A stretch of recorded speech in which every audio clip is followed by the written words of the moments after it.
image of you. We all fell in love with two best friends, Josh Peck, a chubby but lovable outsider from New York, and Drake Bell, a good-looking guitar player from California. The two teens couldn't be more opposite, but their chemistry together was infectious. Was this show better than iCarly? Was this show better than iCarly? What's the show better than iCarly? What's it better than iCarly? What's it better than iCarly? I'm gonna say sometimes, honestly, fuck yeah, it was, honestly. It was a fantastic show. This was like peak good show in the early 2000s. This shit was so good. I'd watch this over iCarly. I just would. While we fondly think of the brotherly love they displayed on television, the dark reality exposed by Josh Peck recently is that they were actually never friends. No, shot. Let's take it back to where Drake and Josh first met, The Amanda Show. This sketch comedy show was basically Oh, Nickelodeon's yeah. version of Saturday Oh, my Night God. Live starring Amanda Bynes. The show was wildly loved by Nickelodeon fans. Drake Bell was a regular character since the very first episode in 1999. Josh wouldn't become an on-screen regular until seasons 2 and 3. Slowly, he was integrated in the show. What the fuck, man? This brings me back. And those two had some iconic sketches that we still love today. Drake Tony wasn't very fond Pajamas. of Josh in the beginning because he was the only boy on the show, but they had very similar interests in old movies and comedies. They would bounce funny ideas off each other and quickly developed great chemistry. The producer Dan Schneider got some pressure from the network to come up with another buddy comedy just like Keenan and Kel. While filming one of the last episodes of the season where Drake and Josh fight over a shrimp, Stephen Milaro, who was a writer on The Amanda Show, walked over to Dan and was like, "Those two guys are your buddy comedy right there." 6 months later, Drake and Josh was born. Make sure you're hydrated while watching this video. Drake Bell and Josh Peck. They've grown up on The Amanda Show, battling lobsters, fending off frog puppets, and What a good being show. beaten up by girls on a regular basis. So what's next for this dynamic duo? Their own show. Nickelodeon presents Drake and Josh in Drake and Josh. You will notice in this Fuck, video that's how cool. all the tropes, storylines, and character traits in the Drake and Josh show turned out to be the exact opposite of how their real-life futures went. Josh went on to be a very successful, popular, and handsome actor. Megan, aka Miranda Cosgrove, went from evil little girl to sweet, unproblematic, successful actor. And True. Drake went on to plead guilty to child endangerment while still struggling to get his music career off the ground in America.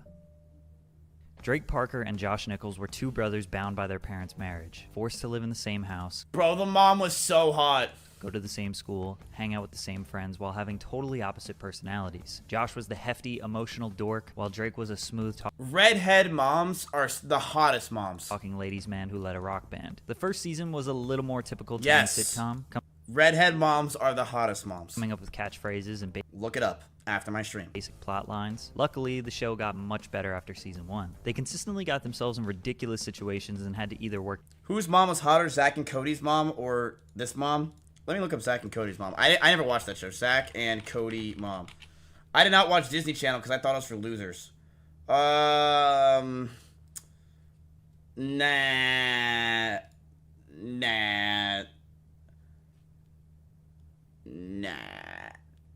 Nah.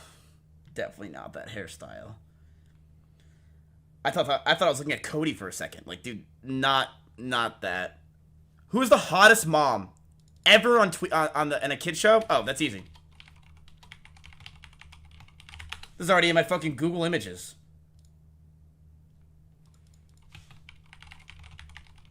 No, not Timmy Turner's mom, though she can definitely get it, bro. Right here, George Lopez's wife on the George Lopez show was it, bro. She was she was one of the hottest. The thing is with Jack and Dexter's or Dexter's Lab's mom was also fucking hot. There's just something about her, just knowing that she's kind of an evil little bitch. But dude, I don't know. This woman is so hot. She was hot. Was she annoying in the show? Yes, but you just wanted to fuck her. Like, maybe I was just a horny 14-year-old. But I don't know. together or against. You just ruined it. You 100% ruined it by saying she looks like a lady. You 100% ruined it. I will never watch that show again. Against each other to get out of them. Like when they came up with a master plan to sell Gary Coleman grills, which got them in jail, versus Oh, that was when they good. were fighting each other over a foam finger. In the beginning, it was very common that Josh was the butt of the joke. Let me just... What was it? Dexter's Lab Mom?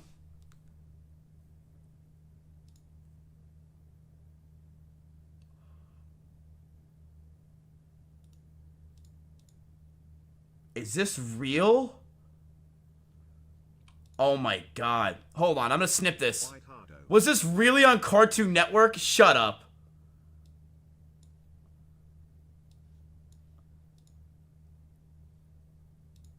Okay. Is that real? Bro, she's like Mount Rushmore. What is that? That's like an Among Us character. What the fuck? Jesus Christ. No, she was hot on the show.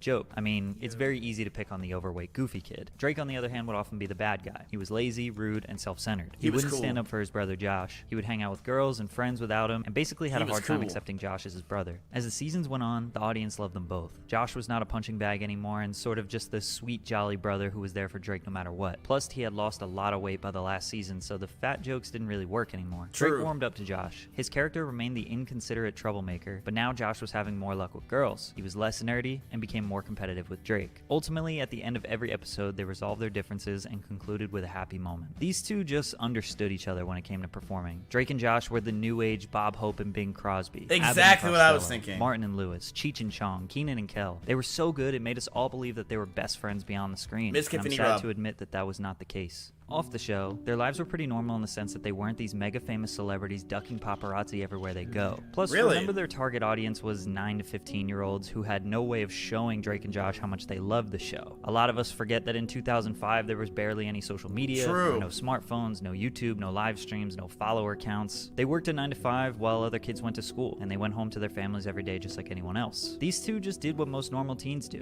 go to parties, hang out with girls, maybe get in some trouble. Well, at least Drake did. Josh wasn't partying much. Josh was actually going through some really tough times. Josh Peck was raised by a single mother. He actually never met his father. He was always interested in being an entertainer, doing stand-up comedy at the age of 9 years old because anything athletic was definitely out of the question. However, he always so wanted shut to up, fit fat in. kid. Being an outsider wasn't this cool, interesting thing for kids in the late 90s. Think about popular films and shows glamorizing high school life. You had the jocks, the hot girls, the nerds. Kids like Josh Peck were hoping that they would be a part of the popular crowd and get invited to the parties when high school came. But we all know he wasn't. Drake was very similar to the character he portrayed on the show, a slick Cali bro who had girlfriends and went to parties as a teen. So Fuck them being yeah. very different worked on the show, but wasn't very practical in real life. I think they mentioned having sleepovers when they were casted on the Amanda show, but as they got older, they didn't hang out in their personal lives. Sleepovers, dude. Josh was sick and tired of being this version of himself he hated. It wasn't all vanity, though. He knew he would keep getting casted as a fat, funny guy for the rest of his career if he didn't make a change. He wanted to have a successful acting career, so that also inspired the weight loss, which we witnessed on TV. As he started to lose weight, he was finally starting to fit in with the normal kids, so Josh started to do what normal kids do. And suddenly I'm like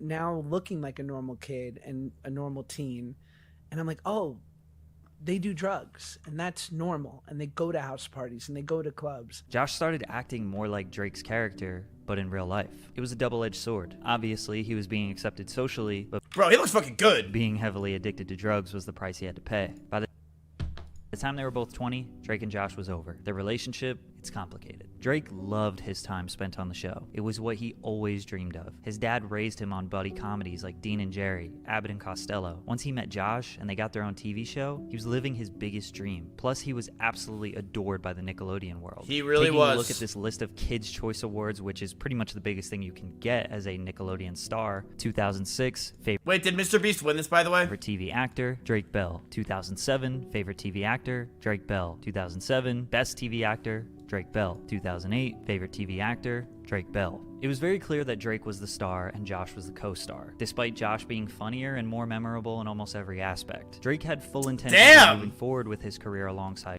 Is that motherfucking Shaun White? Josh, It is. doing more movies and TV shows together just like the buddy comedy duos he idolized. Josh had other plans. Drake was never aware of what Josh was going through behind the scenes. Josh wanted to move on from the show. He was known as the fat, funny punching bag who brought way more comedic value to the scene. When we watch these old episodes, we feel happy. Josh sees an underappreciated, depressed, overweight, and insecure child hiding his true feelings from everyone. So he took his own route. Immediately after Nickelodeon, he got a voice acting role as Eddie in Ice Age, got to star in the film The Whackness, which premiered at the Sundance Film Festival and was critically acclaimed. He basically stayed busy every single year since then, having a film Now he and has a TV kid. role, including the Fox sitcom Grandfathered, where he was a star alongside John Stamos. He became See, like, I'm the kind of guy, though, chat, and I'm just gonna get question marked and hate for this because it's like a Mizkif take, so just fucking mute already if you don't want to hear it. I can't watch, I'll never be able to watch this no matter how good it is. Grandfathered. What is where this? I could never watch this. I'm sorry, I couldn't. This guy is fucking John Stamos from Full House, and this guy is Drake, or Josh from Drake and Josh. I can't watch Grandfathered because I will the whole time be thinking it's them. I don't like that. I wish I could watch. I just can't watch it. It'll feel forced. It'll feel like I can't like get immersed in the storyline. He was a star alongside John Stamos. He became one of the most popular creators on Vine, which is where he would eventually meet David Dobrik, the Paul brothers, the Vlog Squad, and become a popular influencer on YouTube with millions of subscribers. Drake hung around Nickelodeon a little longer. He did star in a terrible, super bad remake movie called College, as well as a poorly received spoof comedy superhero movie. After that, for the next decade, a few small roles in a bunch of random movies that you never heard of. His career stayed alive because of consistent TV work given to him on Nickelodeon. He did tons of different voice acting roles and one-off shows throughout the years. His music career is actually very interesting. Disney knew how to set up their actors' music careers, whereas all Nickelodeon music careers struggled. Drake has no gold or platinum records in America despite releasing music consistently for the past 17 years. However, in Mexico and various Spanish-speaking countries, Drake Bell, aka Drake Campana, is a huge star. He's had What the fuck? multiple high-charting Billboard singles and albums in Mexico. In some of these countries, he does shows for thousands of people. He speaks Spanish, releases all his new music in Spanish, provides 701,000 there. Damn. Spanish subtitles with everything he does. I'm not really sure how that all happened, but it's been very fruitful for him. In 2014, he filed for bankruptcy, owing over $500,000 in taxes. In 2016, he was arrested for his second driving under the influence charge. He served 1 day in jail and 4 years probation. When you're not invited to the wedding, the message is clear. True colors have come out today. Message is loud. He didn't say it in Spanish. He only got 51 likes. Ties are officially cut. I'll miss you, brother. Summer of 2017, Josh got married to his longtime girlfriend, Paige, and Damn. Drake was not invited. The great fallout of Drake and Josh was the new viral gossip piece, and the internet was loving it. It seemed like just yesterday they were roommates playing ping pong and working at the movie theater. We thought Drake would be the best man. Turns out, he didn't even know about the wedding. The story blew up bigger than Drake could imagine. Thankfully, a couple months later, they made up and did some YouTube content together. Back together again. Yeah, that really shows the genuineness. Is that hug that was probably photoed. And this really doesn't. Then they both spent the next year or so doing press for other projects, and people just kept asking about the marriage incident. They had already publicly made up, but I guess interviewers wanted the drama. In 2018 and 2019, they made a number of different content pieces together, and it really seemed like their relationship was as good as it can get. Guys, we're together. What else do you want? What's happening, everybody? In 2019, Josh came up with the idea to do a reboot of their classic show. The name of the reboot, Josh and Drake. When he reached out to Drake to read the script, things got weird. The idea was that Drake was going to be a failed musician and Josh was a successful real estate agent. They were basically parodying. I mean, like, yeah, that's the shot to the ego right there. That's a shot to. Oh, of course he's not gonna want to do that. What a shot to his ego. Fuck yeah, right, he would do that. Drake's real life as a musician in Mexico, while Josh's character was a totally made-up life. Maybe they were trying to get back at Drake because his character was originally the cool guy and Josh was the loser. The opening line in the very first episode was supposed to be, "Hug yourself, kid," instead of their trademark saying, "Hug me, brother," which would have just been a slap in the face to the fandom. Then it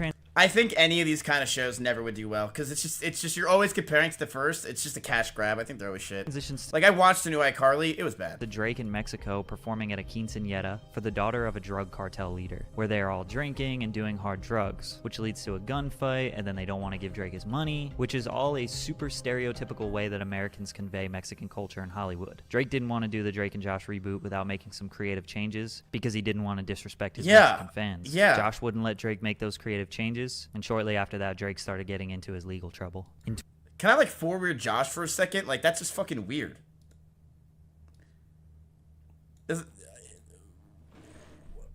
What a weird thing, Josh. Like, I get Drake's a fucking weirdo too, but that's such a weird thing to make him, and he can't change anything. Like, Drake's a criminal. 2020, Drake was outed by his ex-girlfriend Melissa on TikTok about how abusive he was in their past relationship, which went pretty viral. Drake denied all claims of physical abuse, but admitted he could be verbally abusive like a lot of couples get during a fallout. This story led to multiple other accusations, including one that would make the courtroom. He pled guilty via Zoom to a felony attempted child endangerment and a misdemeanor charge of disseminating matter harmful to juveniles in June of 2021. But Drake was accused of much worse, including sending explicit pictures and engaging in sexual activity with a minor. However, he only admitted guilt of sending text messages that were sexual and then stopped once he was aware of the victim's age. The situation is definitely creepy, and there are a lot of other.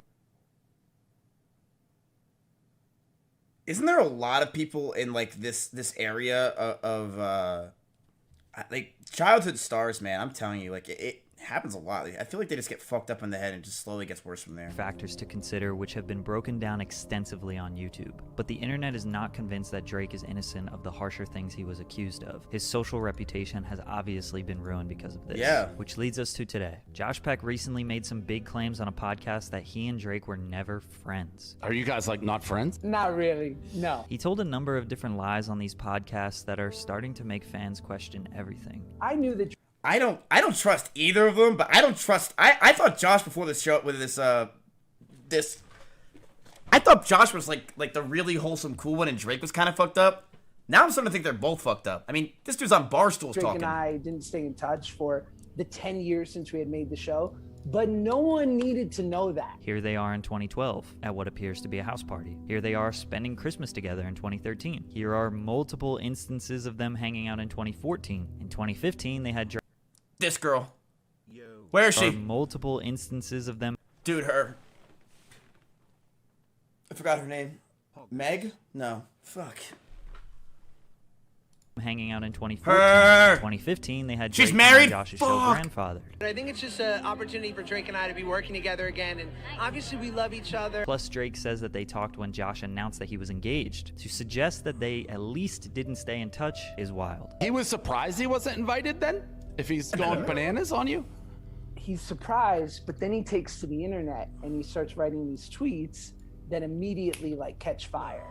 And so then he like leans in and goes on this press tour about how heartbroken he is. Drake tweeted two things and the internet dragged them out. Plus, there was no press tour. Then 2 months after that, they made up publicly and made some YouTube content God, that hug is so weird. together. After they made up publicly, Drake and Josh throughout the next year would talk about the marriage incident in various interviews. So I think Josh is just remembering things incorrectly. I was at the Video Music Awards and I see him there and he sees me. And I go up to him, like, and this might be the most Sopranos thing I've ever done. And I look at him and I go apologize to my wife right now. Josh literally filmed himself walking up to Drake. Does this look like how a gangster moves? And is that the last communication? That's so cringe. Pretty much. The VMA Yikes, Josh. All right, I knew Drake was a scumbag weasel, but now I don't like Josh either, honestly. I don't like... ew. Josh is just kind of a dick. was in August of 2017. He's saying fake stories. He's dogpiling on Drake for already being hated. He's just dogpiling. It's so lame. Since then, they have filmed multiple YouTube videos together, worked on a Drake and Josh reboot, and I can only imagine they spent time together in their personal lives as well. Right. That is not even close to the last time that they've had communication. Drake just recently started a podcast called Drake and Janet, with the same branding, which is just kind of weird, bro. Like, let it go. Yeah, that's Drake weird. still says nothing but good things about Josh and wants nothing more for them to be friends again. After all, the Drake and Josh show was the biggest and most successful thing that Drake has ever done, which isn't the same thing for Josh. He has absolutely destroyed his social reputation, and him repairing his Not in Mexico, though. relationship with Josh might be the only thing that could win over the people's trust again. However, it's pretty evident that Josh wants nothing to do with Drake. While he may be lying about them never being friends, he has made it very clear that since the show ended in 2007, he wanted to no longer be the secondary character, the fat funny guy, Drake's sidekick, and he worked extremely hard to build a career off his comedy and create a vision. Who could have ever guessed that their real life situation would turn out exactly like the episode? Yes, the TLDR of this video, very good video, by the way. The TLDR of this video is that they're both absolute fake fucks. And that's just it. Josh is done. Come on, dude. I said I was sorry. Yeah, I heard you. Well, stop being mad at me. Oh, good I'm episode. not mad at you. I'm done. What is that supposed to mean? I don't want anything to do with you anymore. Josh! What? Look, I'm sorry. Well, look, let me finish, okay? I was wrong, okay? I was wrong. What do you mean? I need you more than you need me. I need you way more than you need me, all right? I'm sorry. I just need you to understand that... Sorry, Josh. I'm sorry. Oh, that was so good. That was such a good ending to that show.